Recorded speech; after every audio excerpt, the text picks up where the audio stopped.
I'm upset because, well, I'm upset over a couple things, but I'm gonna try to keep it tech related. Um, I'm upset because we don't know which way Xbox is going yet. And I'm a gamer. That's what I do for fun. I enjoy blowing off steam in front of a PC. I enjoy blowing off steam in front of an Xbox. And we're seeing all this shakeup, and we're going to talk about it. I'm kind of leading into a story here, I guess.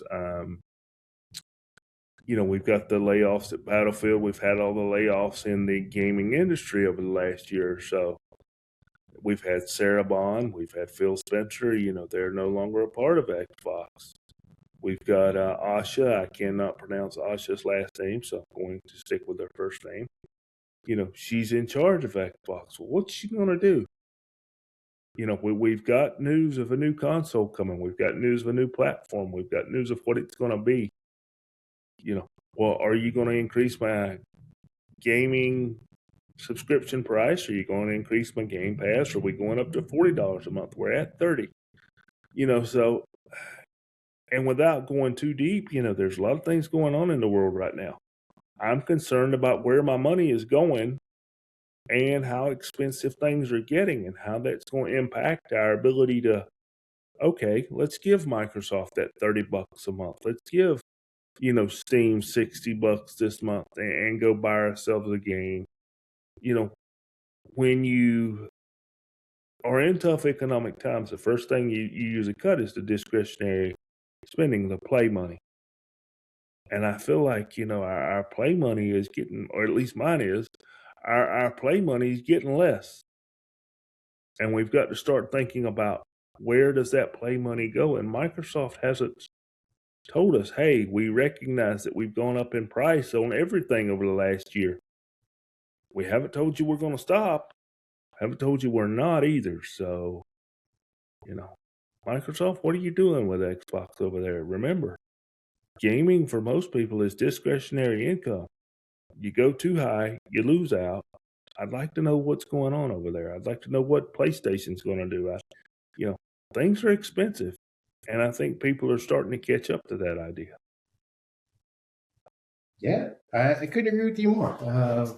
It's frustrating, but we're going to talk about it today. So maybe we're on the precipice of the figuring it out. And you and I obviously had some thoughts as we talked off mic about maybe the fundamental understanding of gaming was a little askew, the same way that it was during the Xbox One situation. And maybe they're going to enter their Xbox Series phase of recalibrating, making things better for the gaming constituency.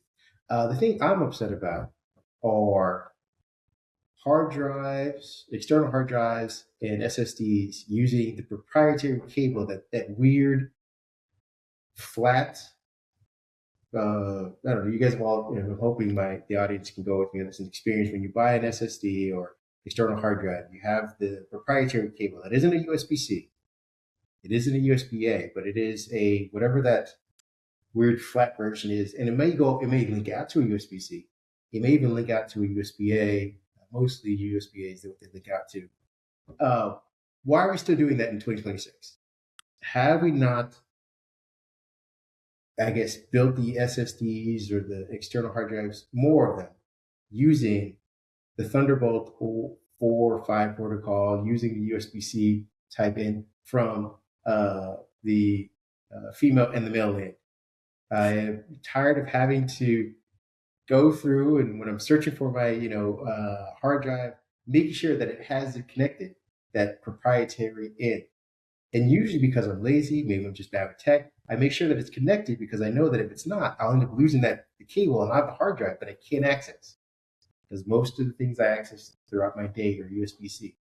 So I'll have maybe 1 to 2 USB-C cables that can transfer, that can be part of my headphones, can be connected to my docks, that can connect my computers, that can charge my headphones, that can charge my phone. These 1 or 2 cables that I carry in my bag can, they are the Swiss Army knife of utility. But when it comes to the hard drive, I need that special cable, and usually it's dangling off, which makes it dangerous in a backpack, because it can bend, and or break, and there you go. You've lost anywhere from 100 to 500 to a terabytes worth of storage because you can't access your hard drive because I'm me and I leave it in there, or I lose the cable altogether. And again, in 2026, I get this in 2022 and earlier, but now that even the iPhone has switched to the USB-C, why are we still delivering what, I'm looking at you, Western Digital, hard drives, especially, the larger capacity ones with this freaking proprietary thing. And again, maybe it's a technical thing. Maybe it's so that you can get the same, faster or better read and write speeds. But I figured again, Thunderbolt 4, Thunderbolt 5, use the USB-C type protocol. Where are we at on this?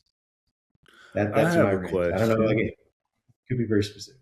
Yeah, I have lots, and I'm not picking on you here, buddy. I promise. I have it's lots okay. of external hard drives, and they both have USB endings on them. So, what brand and what type of hard drive are you using to have a I'm proprietary end to? saying, no. This I will show you. This is a teachable moment for the audience. I just got this one. I'm sorry. Uh, Here we go. For those who are listening, you can see I'm using a 5 terabyte Western Digital Okay. hard drive, and it uses Uh again. It, huh. it goes out to USB-A, which is fine. I can put an adapter on this end. It's the endpoint that uses this weird Oh, so two uh, pronged. Yeah, it's a is two that a pronged. fairly new hard drive? I mean, and that's a little bit Yeah, of a I got serious this off question. of. I want to say I got this off of Amazon about 4 months ago, Wow. and I would love to have. And I bought I think it's a P&Y is what they are called. I got it. I got one of those. It was a 1 terabyte one off of like Timu or something like that that uses USB-C to USB-C. I'm just wondering why there aren't companies like Western Digital or Toshiba or the other ones that have the larger capacities using the USB-C as well. Why are they still shipping things with that? It's like shipping a hard drive with what was that? The 30 pin? Yeah, the old 30 pin connector. Yeah. So again, it's a very minute rant. If those of you who don't agree with it, I'll move on. But I feel like there are people. Again, this is being sold on Amazon as of 4 months ago, still getting these things and having to be like, oh, where's my proprietary cable to get to my access to all my information and data? So take companies, Western Digital, get on USB-C to USB-C, please. Well, I have learned something from your rant today because I thought everybody had gone USB-C to USB-C or at least USB-C to USB-A or something, a one cable deal. I have not picked up a hard drive that's proprietary like that in a long time. So I have learned something from you today. Maybe I'm getting old stock. Who knows? But moving on, we'll get into actual news because we were probably sitting there. Maybe they're just like me, like, what is this idiot talking about? But what I do know is that we have our next topic is Google. They are reimagining their workspaces with new Gemini tools. And this was announced, let's say, middle of this week. Um, and those of you who might be scratching your head saying, hey, I've seen some of these things, they're just delivering more updates to it. And they're delivering upgrades to Docs, Sheets, Slides, and Drive.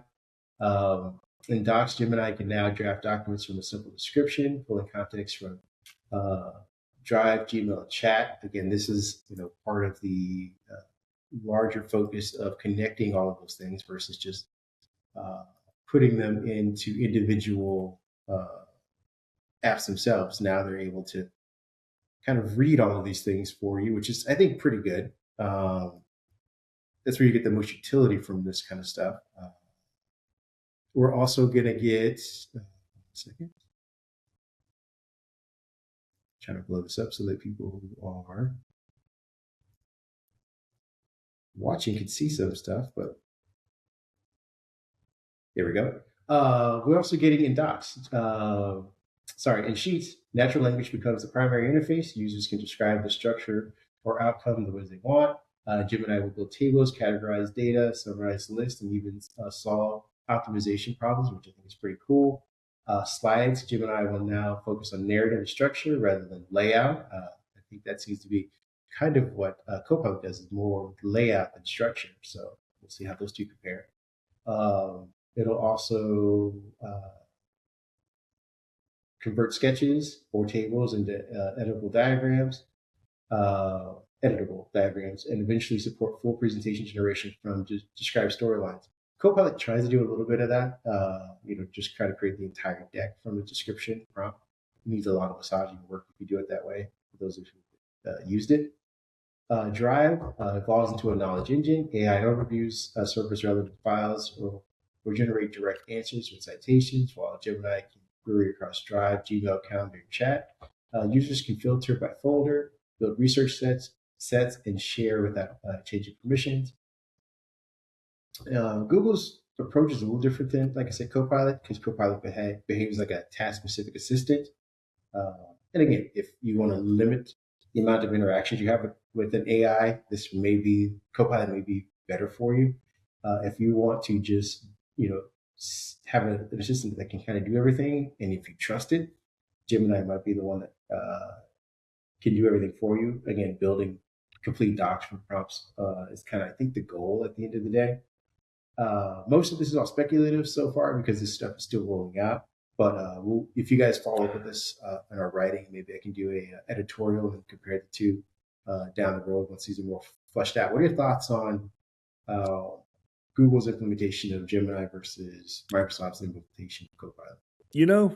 I'm glad you put this story on the docket, because in the past week, I've gotten the Copilot upgrade with the stuff that we've talked about, where you can actually connect your Google Drive, your Gmail to Copilot, and some of the lab stuff where you can have it do autonomous things for you. And I was working on some coding tasks this week, just personal projects, nothing for anybody, just filling around. And I was noticing, I tried the Google Gemini and I tried Copilot, and I was noticing how the responses were similar yet different. I enjoyed that Gemini was a little bit more in-depth and could handle, or seem to handle, multi-part questions a little bit better than what Copilot was. So then I got done with my project and I realized I needed to make notes of everything. It was nice to be able to go into the worksheets, go into the Google Docs, get my stuff in the docs, and still be able to prompt Gemini over on the right, because it remembered what I was working on. And hey, can we update this document, or hey, can you summarize this so it's a little cleaner, etc. I have enjoyed that integration this week, and I think that's just a part of where we've got to go to try to get people to buy into AI in general, because so far it's been click a button, chat with something, and then you process the response as needed. Copy, paste, edit, whatever you need to do. But now if you're going to start putting it in tools directly where it's easily accessible, I think you're going to see a better adoption of AI in general, which is what the shareholders are hoping you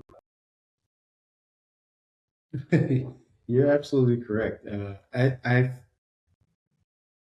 think these are the more practical applications of AI versus flying around your desktop and manipulating your computer, which is what I think Microsoft wants it to do, eventually get it to do.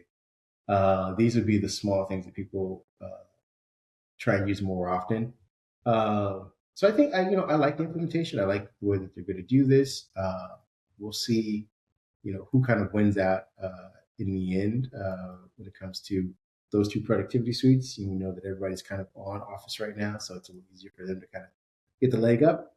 But with that being said, we're going to move on to our next topic, which is